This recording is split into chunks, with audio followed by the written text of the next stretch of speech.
But everybody is trying to attack you all the time. Everybody, as in all the cyber criminals, are trying to take advantage of you, trying to dupe you, trying to steal your, get access to your computer, to your phone, everything, all the time. You're already being attacked. You may not be falling for it, but you're already being attacked. Sometimes you are attacked and you don't even know. So in industries, it's the same thing. In our organizations, and I have worked in cybersecurity for about 6 years now. Okay, and building software to help industries, businesses stay safe. In cybersecurity business, we say that it's not if you will be attacked, it's only when will you be attacked. The other thing that we say is 50% of the people don't know that they have been attacked, because sometimes it's even so hard to know that you have been attacked. Somebody will come and steal your data and go away. How would you know? You may not know. So that is why it's very, very important. And cyber criminals will use every opportunity. If there is a festival, they will use an opportunity to scam you in some way. If it is COVID, there were so many scams that came up in the period of COVID. One, because people went online like crazy.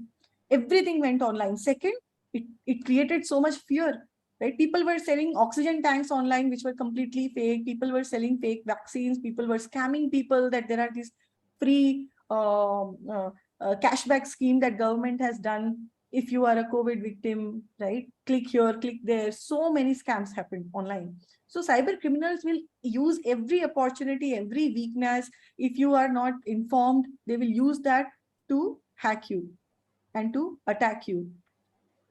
All right. The third thing is cyberbullying, and we will talk about this in detail. But cyberbullying is not, it's basically like emotional crime. Okay. There are physical crimes. Somebody stole your data, somebody stole your, crashed your laptop, somebody stole your money. That's physical crime. And then there is emotional crime. Cyberbullying is emotional crime. It's very important for us to be aware of this, especially all of you, because you deal with students and you have your own kids. And this is very real. It can happen in subtle way, but it can put your kids through a lot of emotional and mental trauma. And this is very, very real. And we have to understand and sensitize ourselves to this and educate our children for it. All right. So I promise that by the time we finish this session, you will be able to secure yourself against 99% of the security attacks that are there. So in order to do that, you have to be aware of, you have to understand 5 top cyber threats that are relevant to us, not to the whole world, not to companies, but to personally to us, to you and to me. The 5 of those are social engineering, unsafe browsing, hacking, malware, and cyberbullying. These 5 things, simply these 5 things you have to understand and you have to remember. And it's not very technical. You just have to understand what it is. And what we will do is, to be able to understand and internalize it, we will look at a lot of examples. Once you go through a lot of examples, you will understand that, hey, you know what, this is social engineering. I get it. And I'm going to stay safe from it. So what is social engineering? We'll start with this one, because this is the biggest bucket. This, if you understand only social engineering and forget about everything else, you are still safe by about 60% of the attacks. Social engineering is a manipulation technique that exploits your human error to gain information from you or steal access to your machine or steal money from you. It tries to manipulate you by using any fear of yours or greed of yours. It is also known as human hacking because it is trying to make a fool of you in very, very simple term, or you can think of it as cyber fraud. We are very aware of physical frauds, and this is cyber fraud in extremely simple terms. So there are many kinds of frauds that happen day to day everywhere. And some of us are, I myself have also been a victim to cyber fraud, and I'll share that example too. So there is e-commerce fraud. A lot of people, what they will do is they will make fake websites, which will look like Amazon, but I can say myamazon.com, and I can copy the Amazon's web page. And when I say I literally can do that myself. And then what I can do is I can send you an SMS and ask you to go to that website and say, get everything that you get in Amazon, but for 30% price, right? You will click on it. And once you do that, I'll say, okay, enter your Amazon username password. You do that. I have your credentials and I can use that to commit a lot of crimes. So that is e-commerce fraud. QR code UPI scam. This is very, very prevalent today. So you need to be very, very extremely careful with this. People will send you SMS or WhatsApp with a QR code or a link, and they will say, just scan this. If you scan this, I am going to pay you some money. But as soon as you scan it, what it will do is it will debit the money from your account. And what happens is they use very advanced psychological methods. These people who are committing these cyber crimes. So again, it's not a very well-known fact. That's why I want to make you aware. The people who are trying to commit these cyber crimes are highly sophisticated people.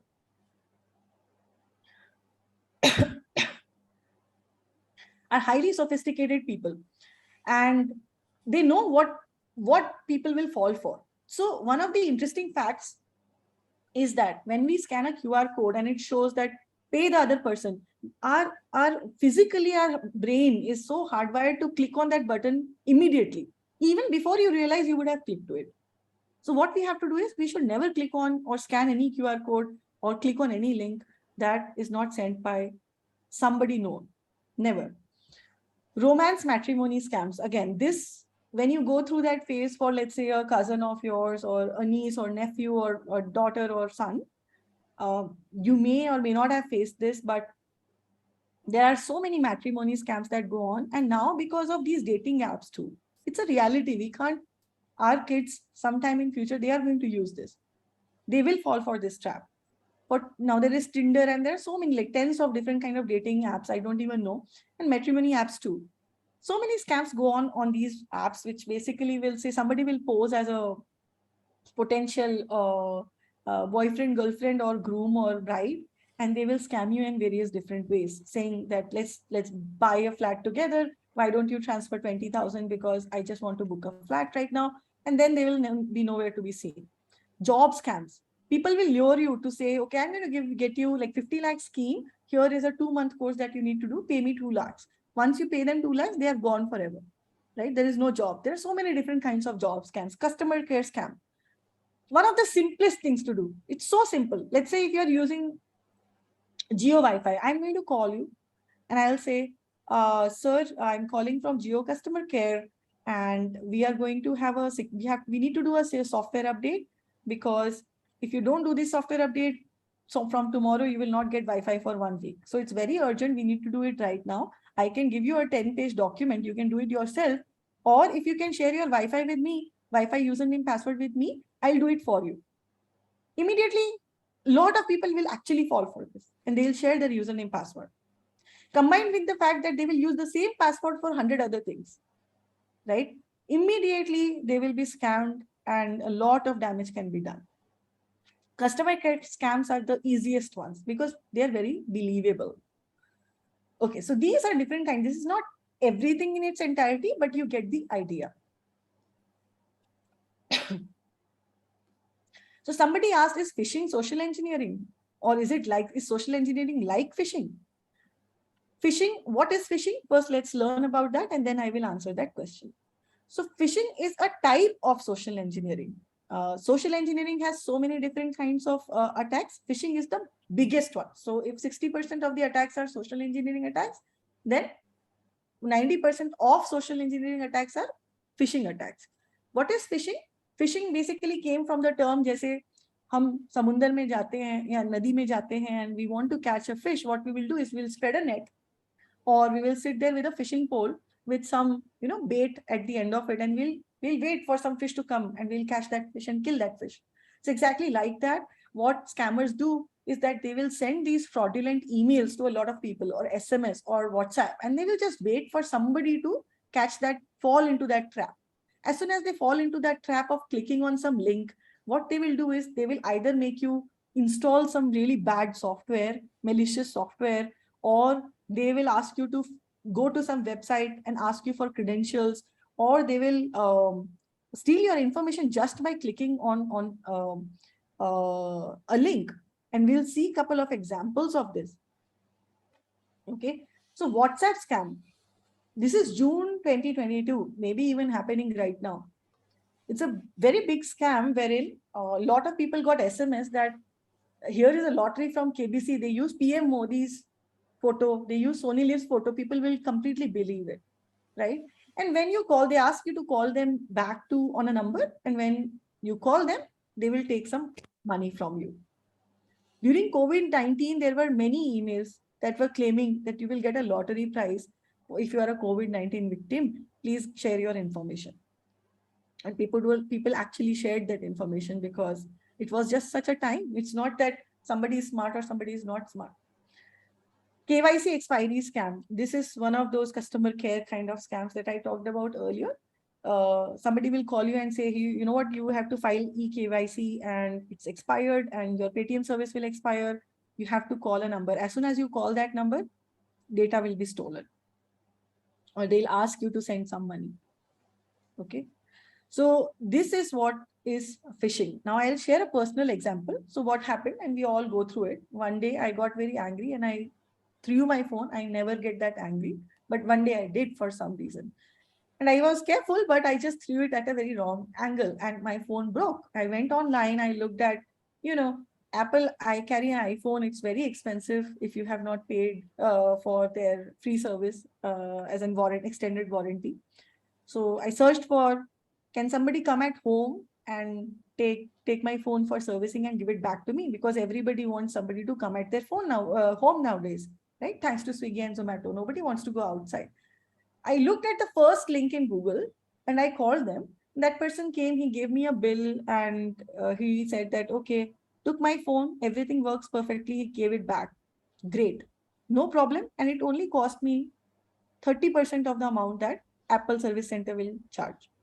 Again, my phone had some problem. So I called that guy again because I trust him now, right? And he's saying, okay, brother, this, that. And this time he said that, oh, well, I have to change some software, hardware. So you need to unlock your phone. And I was in a meeting, so I did not pay a lot of attention and I just unlocked it. And that person was gone. And I kept calling him for a year and he never returned my phone. He also, in addition to that, charged me 6,000 rupees more. That, okay, if you give me 6,000 rupees more, then I will make it brand new and then I will return it to you because there's a lot of work. And I also gave him 6,000 more, right? That's me who has worked in cybersecurity for so long. Because sometimes it's just very counterintuitive and you fall into these traps. So you have to be very careful. Okay. Sarika, can I share something? Absolutely. Go for it. Okay. So as we were talking about the cybersecurity, I'm actually sharing my screen.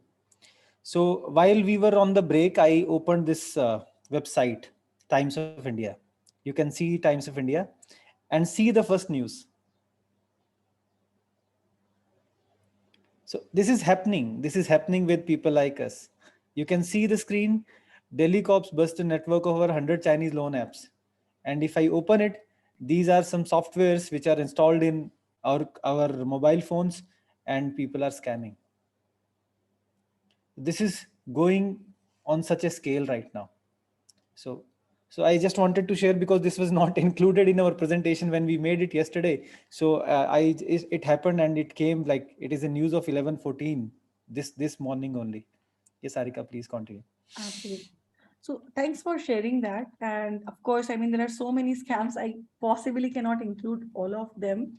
The reality of it is that because we were working on this presentation right now, Rohit has become extremely aware of it and he is looking at news for such news. So that is my intention, to make you aware so that you start paying attention to this. Actually, in reality, every day you can find one news about cyber scam that is happening. It's so common. It's just that we simply pass through it because it seems like noise to us. It's not interesting to us. TikTok videos are so much more. Nowadays, we don't have TikTok videos, but something like that is much more interesting. This is not interesting. But every day you will find such news, actually. I'm saying that because we work in cybersecurity, we know we collect all of this information every single day. Okay. So continuing, cyber extortion. It's one of the extreme cases, and cyber extortion, one of the subcategories is sextortion, right? Hard conversation, but a very, very grave reality of today. A lot of people, what they do is they will reach out to you, befriend you on Facebook or Instagram. They'll talk to you.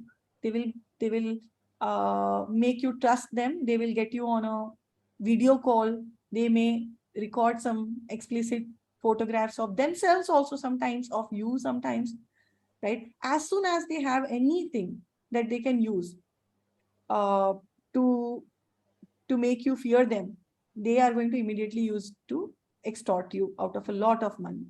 So there is again, this is June 2022. This is going on very heavily right now. So this is very, very common right now, that some lady will befriend you, and then they will do a video call, they will record it. And then one of the latest ones was they extorted a very senior person, about like 60 plus age guy, of 12 lakhs by threatening to post the images on FB, right? Or threatening to go to the cyber police, etc. So we should be, again, like, we should be extremely careful about who we are speaking with online. We should never share any kind of image or photo with anyone, no matter how much we trust them. So we should be extremely careful about the kind of data that we are sharing with any other person, or even uploading on the cloud, because hacks happen all the time.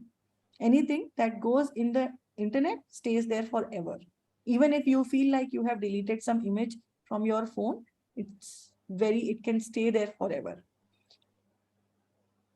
Okay, so social engineering safety tips. Let me first and foremost, there are a lot of bullet points, but the first and foremost thing is awareness, is education, is being informed, and is being cautious. You need to be informed and you need to stay cautious. Everything you have to question, and you have to say, yes, it sounds very interesting, but is this real? Highly likely that it is not, and somebody is trying to scam you. Okay, so be extremely suspicious of unsolicited phone calls that you do not expect, visits or email messages. Double check any website that you are visiting. A lot of the times it can be fake websites, especially those that guarantee you something highly lucrative, which is not possible. Trust information about customer care numbers only from official websites. One thing is that a lot of websites or these services have stopped doing phone calls because of this very reason, right? A lot of them, you have to go to the website and initiate it. They will not call you. They will never call you from their own accord, right? So you must try to use their online portals or physical centers, or the callback if you have called them, only then. Never can scan QR codes or never click on any links. Do thorough background check of people. If you are using a dating website, matrimony website, if you're meeting somebody on Facebook, etc., do a thorough background check. If you are going to get into any transaction, or if you're going to meet with them, it can also incur physical safety other than financial safety. Use some tools that will make you aware of this, like Truecaller tells you if it's a fraud or spam caller, right? Use secure web browsing practices. We'll cover those. Never ever download software from any other site other than the exact site that you wanted to use. Okay. Sometimes, a lot of the times, actually, there will be antivirus softwares which are actually viruses themselves, a lot of the times. Okay. So you must only and only install softwares from reputable site, exactly the site that you wanted to install the app for. Never go through from any ad links or links sent to you through emails or WhatsApp. All right. So let's take a look at unsafe browsing category, right? So the first one was social engineering, simple. Second is unsafe browsing. Social engineering, somebody is trying to scam you directly. Unsafe browsing is your own methods are unsafe. You are going and browsing the internet, but basically just not being, so it's basically like crossing the road without looking on left and right, and somebody comes and hits you, and you basically blame the car. That's not how you cross the road. You look left, you look right. And this is exactly like looking left and looking right. So what is looking left? You are using your own home Wi-Fi or a secure Wi-Fi. When you go to airport, you will find lots of public Wi-Fis. You go to railway station, you're bored, you look for some free Wi-Fi. You're like, hey, I'm so lucky today. I got this free Wi-Fi. Not really. Remember that if you're using a public Wi-Fi, let's say if I make a hotspot for you, if I wanted to do that, I can do that very easily actually. Okay. If you browse any site, if you enter any information on that website, let's say if you browse HDFC Bank and then you entered your username and password, if it's my Wi-Fi, I can configure it such that I can listen to all the information. First, it will record it on my computer, then it will go to HDFC site. Very easy. I can also install malware on your machine if you use my Wi-Fi. So you have to be extremely careful if you're using any public Wi-Fi. Insecure websites. So insecure websites is the websites where you see HTTP and not HTTPS. Very simple, small difference. The S is not there. You must not use HTTP websites. A lot of fake websites will actually be HTTP. Why? Because if you're using HTTP website, then any information that you enter there can be read by the person who is hosting the website. And in HTTPS, it is all encrypted. Basically, nobody can read it. Encryption means that nobody can read it. Website spoofing, we talked about this. A lot of people will create websites that are lookalikes of original websites. So you should be very careful and read the host name multiple times, especially if you click from an email or if you click from any ad, you have to be extremely careful. Any sites that promise you some money or cashback or discounts, most likely fake websites. So here is an example, Paytm cashback scheme. So I can actually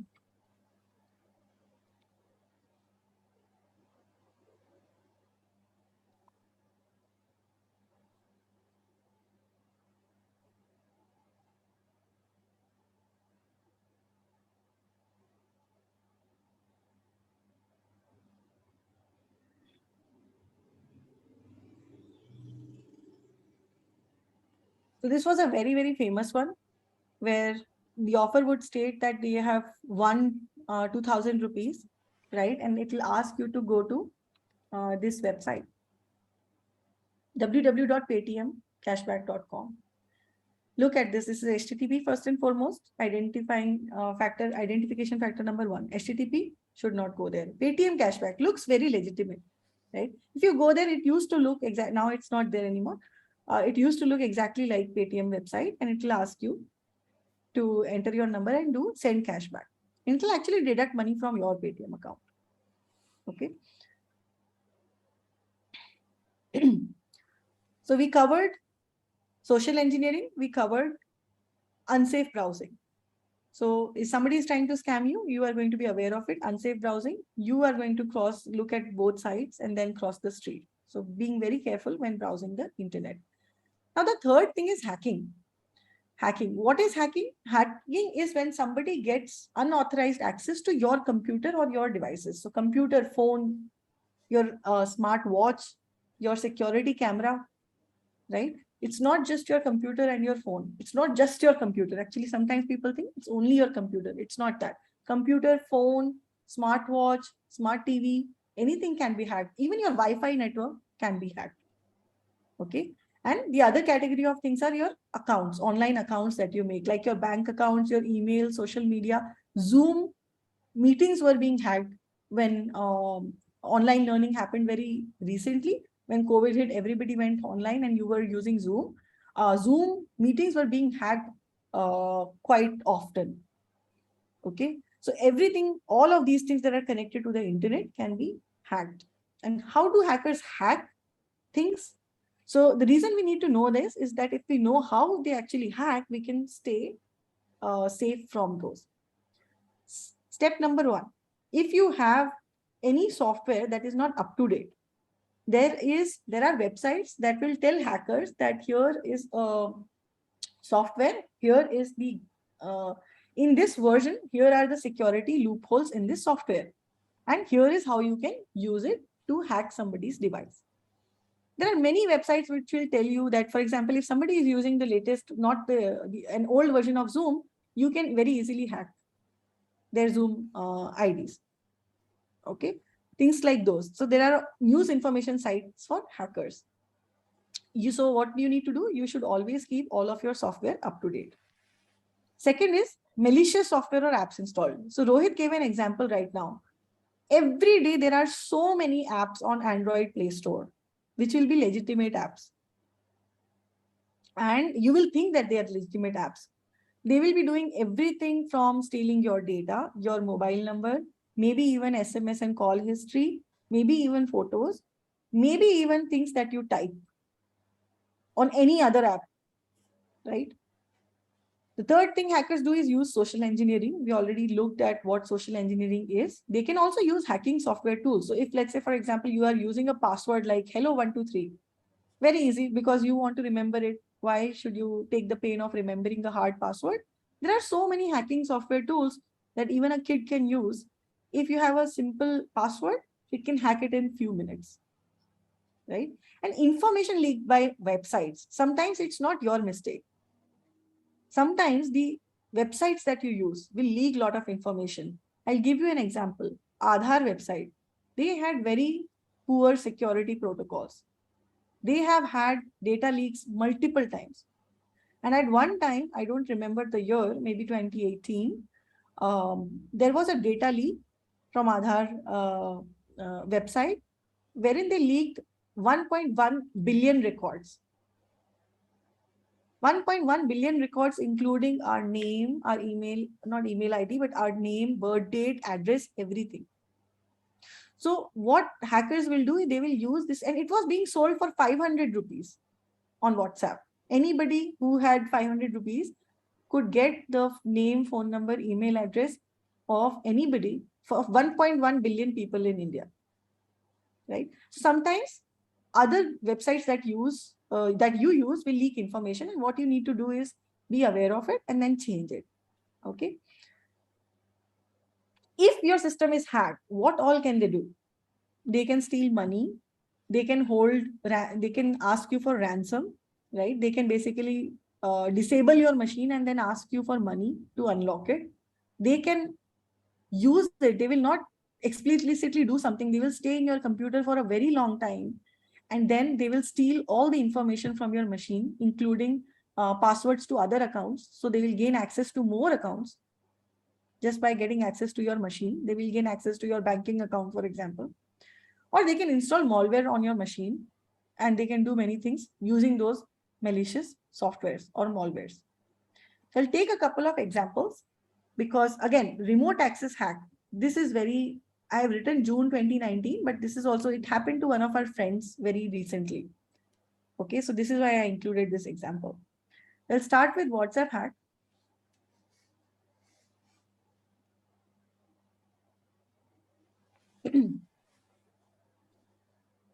You will get, so the reason I included this hack, because it was as simple as somebody asking you to dial one number. And if you would dial just one number, right?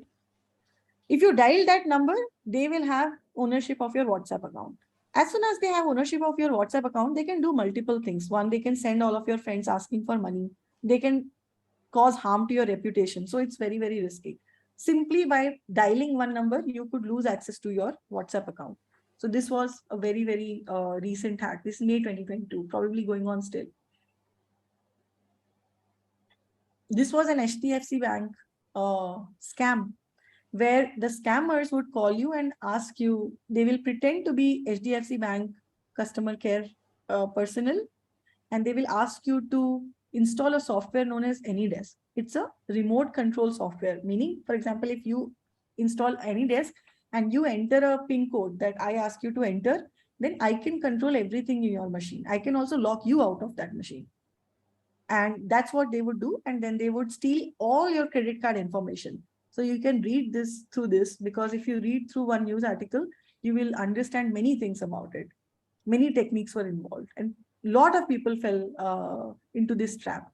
And it happened very, very recently, as recent as like a couple of weeks ago, to one of our friends. And he denied access, obviously, but somebody approached the person. And this is again like a very scary one. So we have nowadays, we use security cams all everywhere, right? Look at this, and this is I'm your best friend. As 8-year-old Alyssa LeMay stood in her room, a terrifying voice spoke to her. I'm Santa Claus. Don't you want to be my best friend? The horrifying sound coming from this Ring security camera installed in the child's bedroom, which she shares with her 2 sisters. So this is extremely terrifying, but this is at the same time very real. Here, this hack happened simply because of a bad password.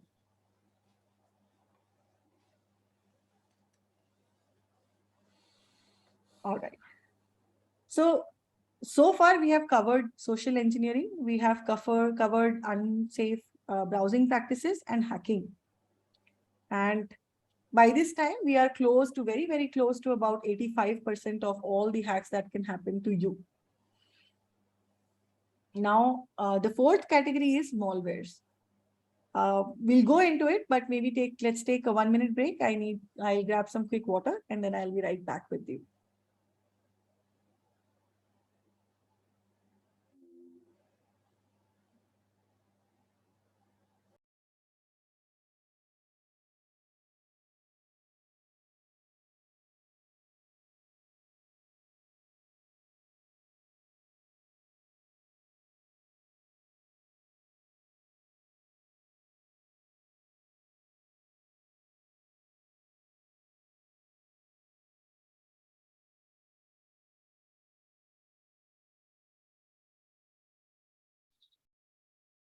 All right.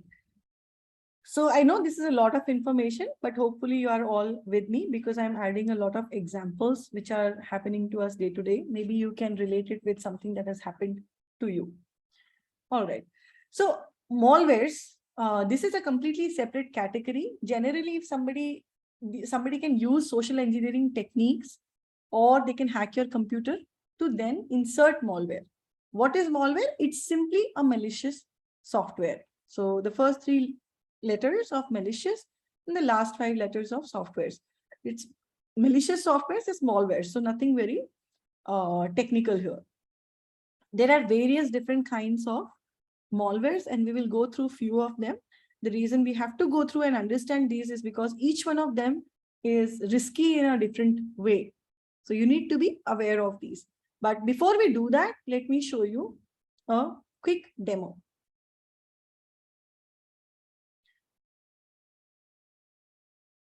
So let's say I wanted to hack my friend and I have physical access to his or her phone. What I can do is I can simply ask, let's say if I want to if I want to do something terrible to them, maybe I know that I can steal some information and then I can extort some money from them. So that is my intention. What I can do is basically this. I'll tell my friend that, can I use your phone for a very important phone call that I have to do because my battery has died, right? And you can, or somebody comes to my home and he says that, well, you know what, I'm stranded. I need to use a quick phone. I'll just make a quick phone call. That's it, nothing more, please. And can I get a glass of water? Okay. You give them your phone because you're kind and you want to help this person. He's dressed very nicely. So you have no reason to not trust them. I can install this software called MSpy. It is actually used for positive purposes also, but this and then there are many other free tools and all kinds of tools. And I'll show you what it can do. I have simply installed this. Let's say I install this on your Android phone. From that moment onwards, I get complete information of everything that you do using your phone. I can look at your contacts, text messages, call logs, photos, keylogger. What keylogger means is that I can see everything that you type. So you type bookstores near me on Chrome, you type something on WhatsApp. So for example, if you type something on your banking account, I'll get that. I can know your exact location. So this can become extremely physically dangerous because I know where you are. So this can become extremely bad for you. And I can also get information from other apps like WhatsApp. I can read all of your WhatsApp chat. I can look at your Skype messages, all of these Telegram chats, everything, Facebook, Instagram messages, everything, right? I can look at your browser usage. This is simply by installing one app. So that is exactly why you need to be very cautious about malwares. These are the worst kind of things that can happen to your laptop.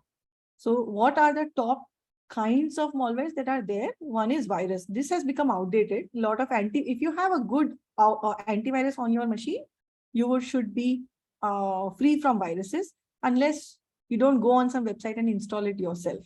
Okay, so viruses are very simple. These are softwares. If you install it, it can corrupt your machine by corrupting your files or making your machine unusable. Okay, ransomware is a kind of malware that is going to lock your machine or files until you pay them some money. Somebody shared in the chat that their brother's machine was attacked by ransomware. It happens very often with industries. Very, very extremely often. I also know that government organized, one of the IT teams of government actually got attacked by ransomware.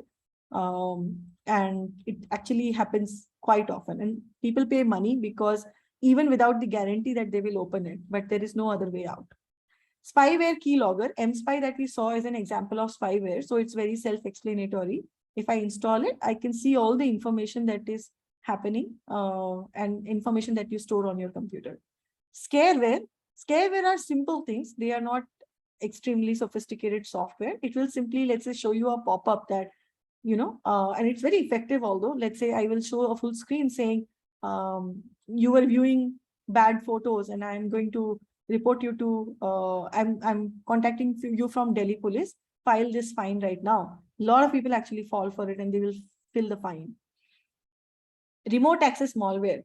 So remote access malware, the example that we saw of AnyDesk, which allows a hacker to control your machine.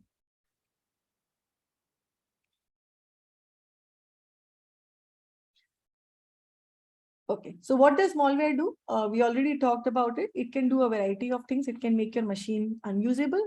It can control your machine. It can steal your data. It can allow somebody to spy on your machine and your activity. And how do you get infected by malware? Number one thing, by being not aware and not cautious. That is the number one thing. But if you have software that is not updated, that's another way. If you download malwares unknowingly from App Store, let's say, or through social engineering. So these are, and another big category that we have not covered yet is downloading free resources like here is a free movie or a free book. A lot of the times we do this. Those are extremely harmful. So please invest in 500 rupees and don't try to save those 500 rupees at the expense of maybe a much bigger harm that can occur to you. Okay, so this is one quick example. This is July 2022. Now it has been removed, but this goes to show that Google Play Store, Google and these companies are also not very intelligent. There were about 1 million installs of many apps that were there, which were complete malwares. So 100,000, 50,000, altogether, I think about 1 million installs of about 10 different malware apps that were available in Play Store.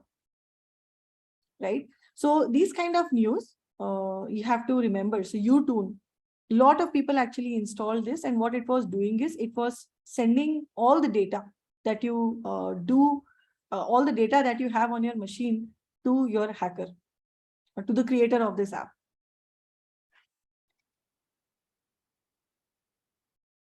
Okay, so too many tips, but we'll take the time to go through some of them because this is important. And after this, we are done with most of the things and only one category is left.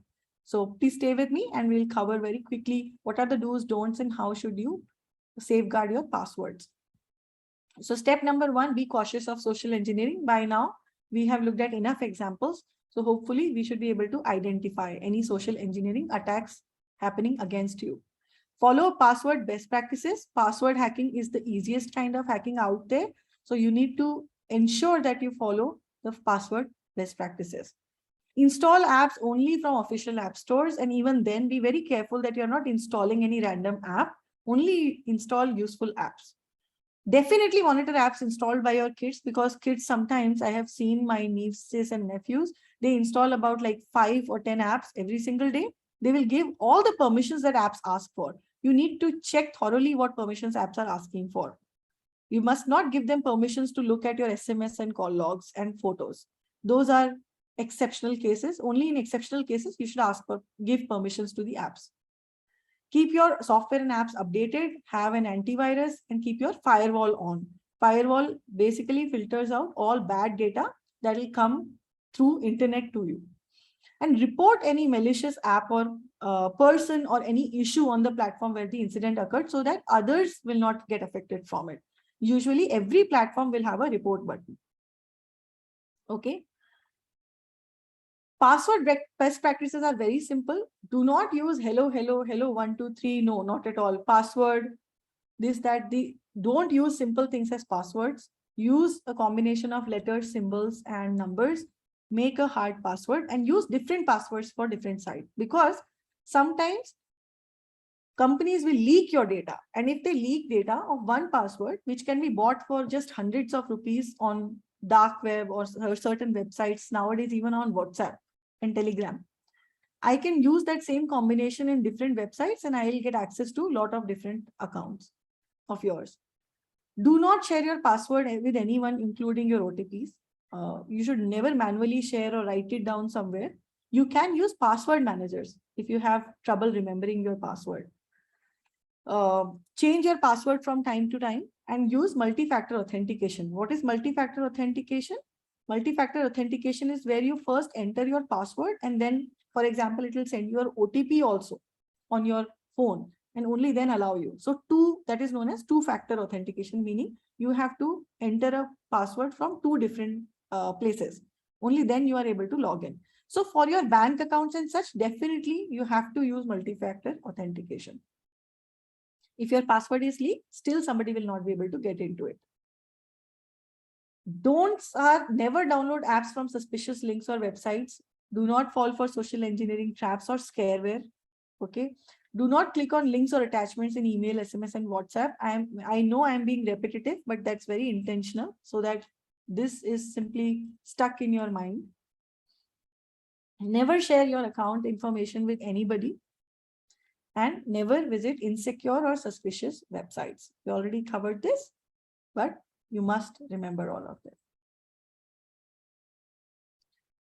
Okay, so this is the last category. Like I said, cyberbullying is completely different. It's about emotional crime, and it's not a physical or financial crime. But this is very important for us as teachers, because students, this is actually the biggest kind of crime against students, because students don't have money, but emotionally a lot of harm can happen to children, knowingly or unknowingly, because they interact with other children. They are also not very mindful and they can do a lot of harm to your kids. So cyberbullying is the use of internet to harm other people in a hostile manner, right? Sometimes also not deliberate, but we'll see what kind of issues we are talking about. If your kid is, let's say, participating in Facebook and or a school social forum, even on a school online forum or in some games, right? Nowadays, there is online gaming and everybody is online talking to each other. Free Fire was a rage during COVID times and everybody used to be talking to each other, right? Other students, other kids can bully few kids by picking a fight with them online or harassing them online, sometimes even threatening them that all of us will write rude comments about you. Maybe they will click some photos, embarrassing photos of you, and then basically threaten you that they will share those on Facebook. You can only imagine that what will go through that child's mind if they have to face all of this. Okay. So threats of damaging reputation. Sometimes they will just spread fake rumors online, and that becomes very hard to deal with. Sometimes somebody can hack your Facebook account and then impersonate you. So this used to happen very often in Facebook, that somebody's account will get hacked and then they will, share explicit photos from your account, causing your reputation a damage. And sometimes people will also make fake accounts on your name and then share bad things about you, causing damage to your reputation. Cyber grooming is a very serious one, so I need your 100% attention for this one. And this is not just in theory, it's happening, it's very practical and it's very real. It's very happening very rapidly in India also, because there are just too many users in India. So cyber grooming is basically when somebody follows you, generally somebody older will follow somebody younger, or some kids, they will befriend them, and then they with an intention of sexual abuse or exploitation, financial exploitation or such. One example of that is if you go and search in news about cyber grooming, you will see latest examples of it. So one of the examples is, maybe let's say somebody is preparing for competitive exams in 11th or 12th class, and somebody can pose as, I'll tutor you, I saw you on Facebook and you're so pretty and I tutor you.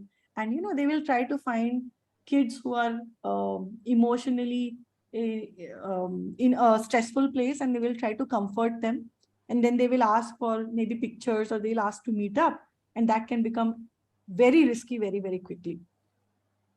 All right. So these are examples and common forms of cyberbullying.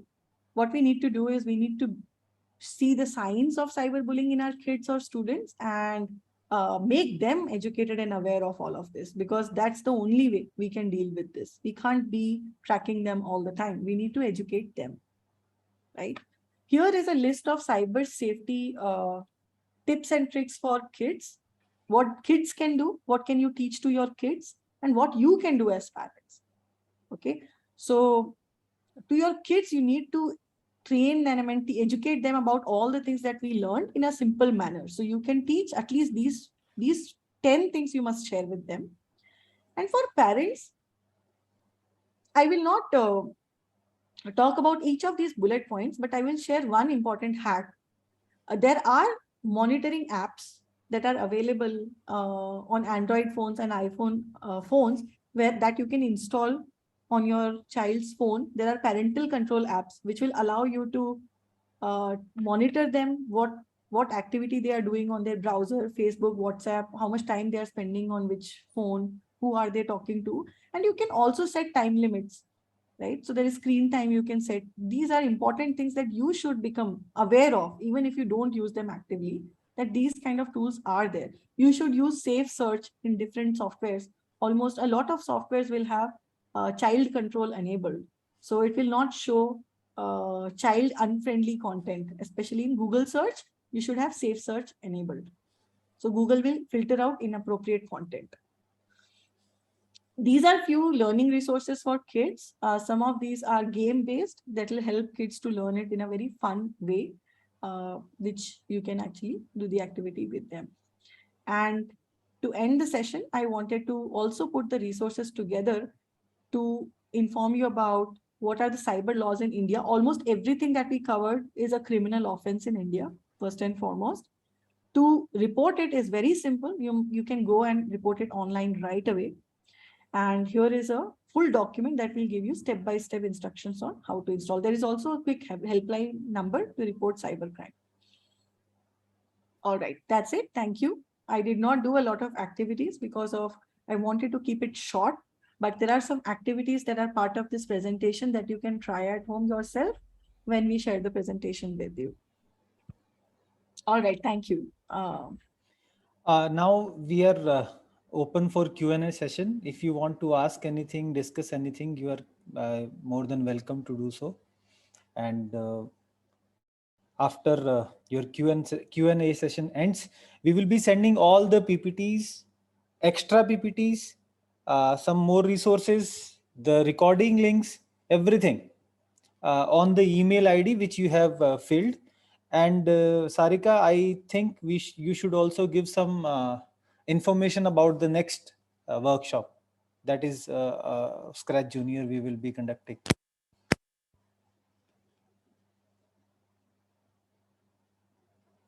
Your voice is not coming. Okay. Hi, I'm looking at one of the PPTs that you had here that we can use in classrooms so that we can share this with the teachers. If you can open that, meanwhile, I'll inform them about the upcoming sessions. Yeah, I'm doing that. Okay. So we are going to have 2 more sessions in the upcoming weeks. They will be slightly shorter sessions. In one, we will cover Scratch coding, and in the second one, we will cover Python coding. And you have seen my format as of now.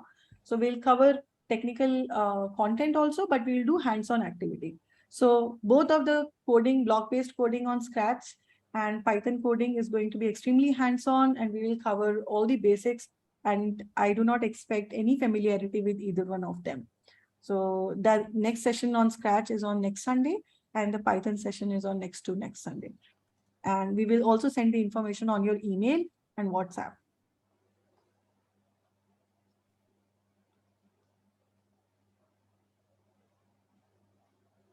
Hi, Rohit. Did you find the PPT? 1 second. You can take up some questions if there are any questions.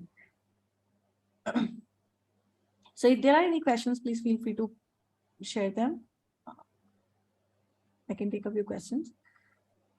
Rohit, can we also share a feedback form? I did the share and I have the feedbacks. Yeah, if everyone can see, we have another presentation for you guys. This you can use in the classrooms.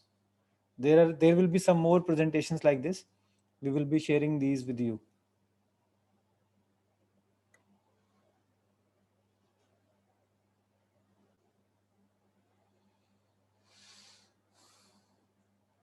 So this is a short presentation. Yeah.